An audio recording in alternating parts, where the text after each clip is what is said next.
The Mountain, 2024. Te Maunga. This is the story of three kids who attempt to climb a large mountain in New Zealand. There's one young girl who is the the the woman who, well, she wants to do it because she's dying. Let's start again. Te, oh, the Mountain, 2024. Te Muanga. That's the that's the Maori name for this film, for mountain. The mountain in question being Mount Taranaki, and it's in Aotearoa, or New Zealand. And this is the story of a girl who escapes from hospital and is accompanied by two new friends on an attempt to climb up there. She she lives close in the town, very close to this mountain, so it's there in the background. And um, she believes that climbing this mountain will help her continue to live. She starts off this film with some other friends who help her escape from prison, because she escape from prison, well, it is like a prison, because she is um, in hospital. Her She's got terminal cancer, or a very serious cancer, which possibly, probably is terminal. That is, this is why that when she climbs onto the roof of the hospital, she meets up with another friend who is going to help her. The other friend has a series of decoy plans that will stall any attempt by friends and family and the wider community to go on a search party to look for her. Now, her name is Sam, and she's played by Alison Atkinson. And right at the start of the film, we see her doing various fitness moves, and she's very determined. She thinks she is healthy enough to undertake this huge mission. I mean, it says on a sign at the start, going out of the town, the start of this footpath that leads up Mount Mount Taranaki. It does have an English name, but it's crossed out, and I'm not going to use that. I mean, it reminds me of in Wales, where back in the 70s and 80s there were signs all over Wales with the English first and then the Welsh name. And eventually, through campaigns, the Welsh name was added first. Often there was the English name afterwards. And in some examples, for instance, what was known as Snowdonia is now only known by the Welsh name Aurori. And that's because it's been decided. Aurori, everyone can say Aurori, spelled Eryri. And in the case of Taranaki, now that's how it's known. That's the Maori name. And the colonial name for it is scratched out or um, crossed out in paint very clearly because that is what the locals want, and everyone else ought to respect that. So, all the way through the film, it is known as Taranaki, and Elizabeth is really keen to climb up there as she thinks the mountain, who is one of her friends, will help save her. Um, and she's joined by Mallory, a young lad played by Ruben Francis, um, and Bronco, played by Terence Daniel. And well, it's a delightful film, I think. We do um, get acquainted with many of the adults who are inevitably on a search party when they discover what's happened. There's Tux, played by Troy Kingi. There's Hugh, played by Byron Cole. Wendy, played by Fern Sutherland, and Peachy, well, she's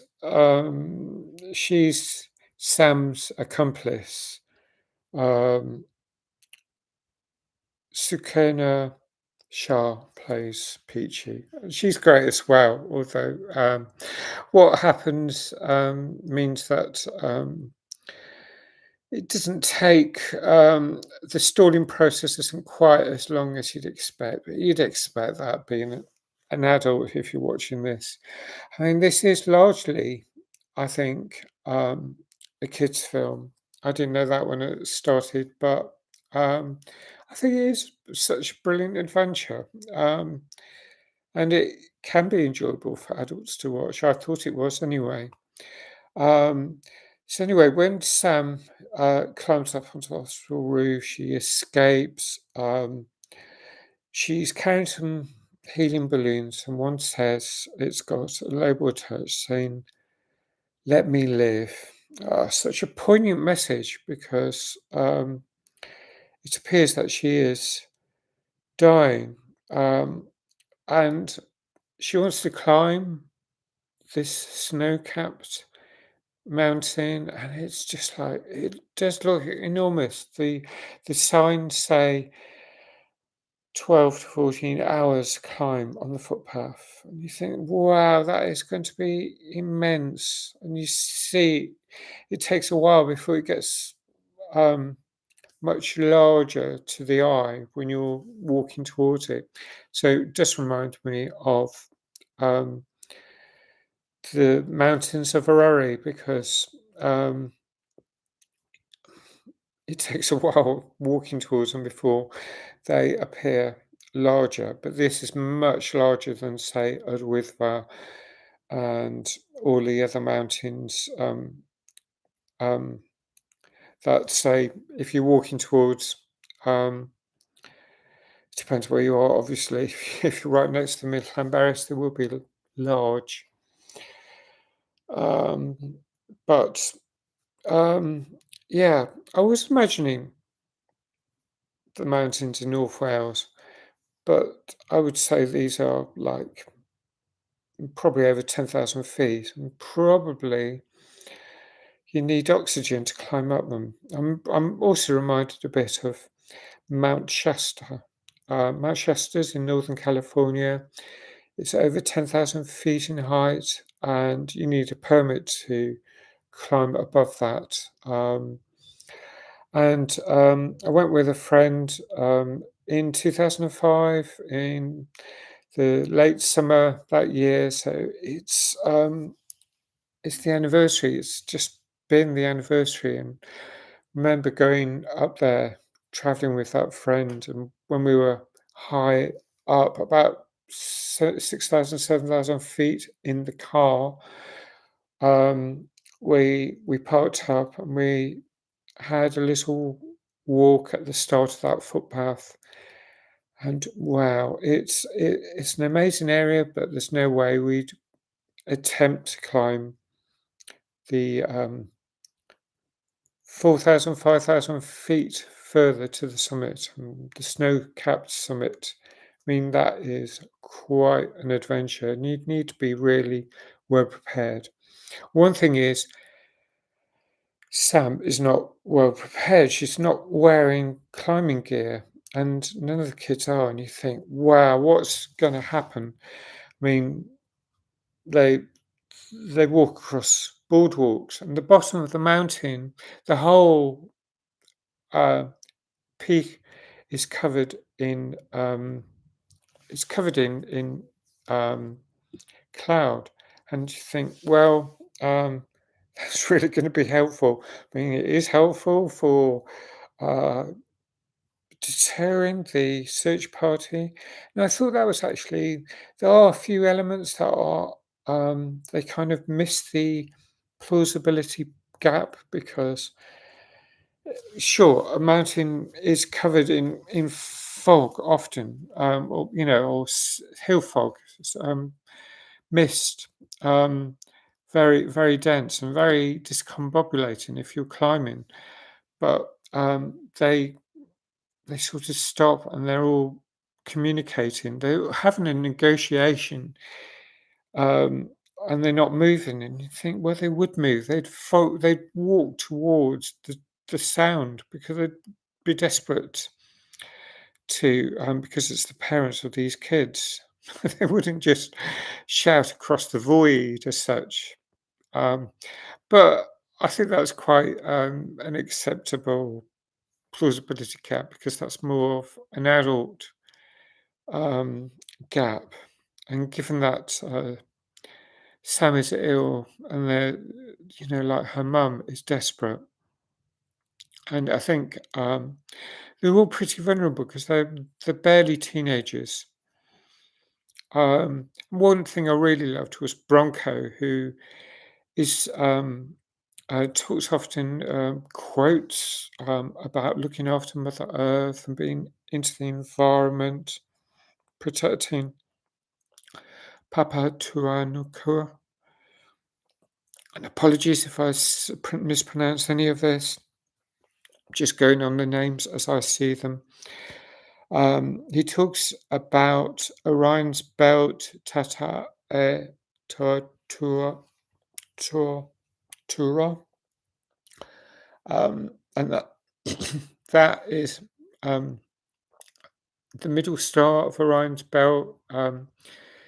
If you focus on that and talk to that when thinking of someone who has died, then you can release that person. So it's part of the stages of grief. And some of the characters have um, lost parents. Um, Miss Sam talks about losing her parents and being an orphan. I mean, it's clearly not the case that her mum is desperately looking for her, and that's quite clear early on, despite the best efforts of Peachy. Um, but uh, now Bronco has gratitude for everything, and I love that. That's such a beautiful idea. Uh, Reminds me of um, Miles Dyer's live stream, of course. You know, vitamin G, gratitude, and I think it really helps improves my mood whenever I think of gratitude, and I do think of gratitude a lot. And in this case, Broncos encouraging the others to have gratitude, but at times they seem to fight. And as I said, there's a search party, and despite the delays, and I think, what about they've got a phone, and if one of them is a police officer, there must be some kind of cellular tracking, maybe. I mean, it's clearly been a young person's film. As I say, perhaps these questions don't come up as often, but there's a lot of joyful scenes. There's some upset, but I love the songs. There are a couple really, contemporary or relatively over the 90s, noughties, that sort of era. Songs from the charts like Whoop Whoop, The Sound of the Police, it's that NWA. Um, there's at least one other song.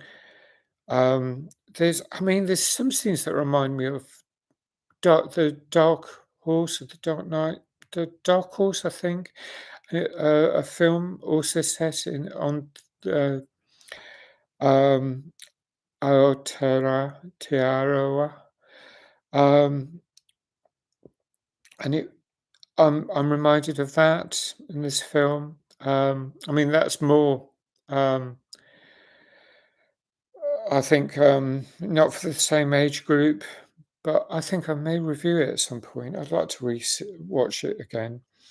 Um, there's a difference in parenting styles between the parents who are on this search party, but Sam looks happy when she's heading towards um, the summit of this mountain, and of course there are fallouts in the film, but there's lessons learned as well. And Sam is she's in hospital at the start. She's obviously unwell, and so this is that's the tension of the film. Now, I'm going to score this 8.75. It's a great film. I think it's a film designed for young people, as I say. But I enjoyed it. Now, so I've given it a score 8.75. I'd love to know what you think. Um, Please like if you like this review. Um, Thanks if you subscribe. Please hit the notification button and please leave your comments. And I hope to see you again soon. Thanks for watching. Bye for now.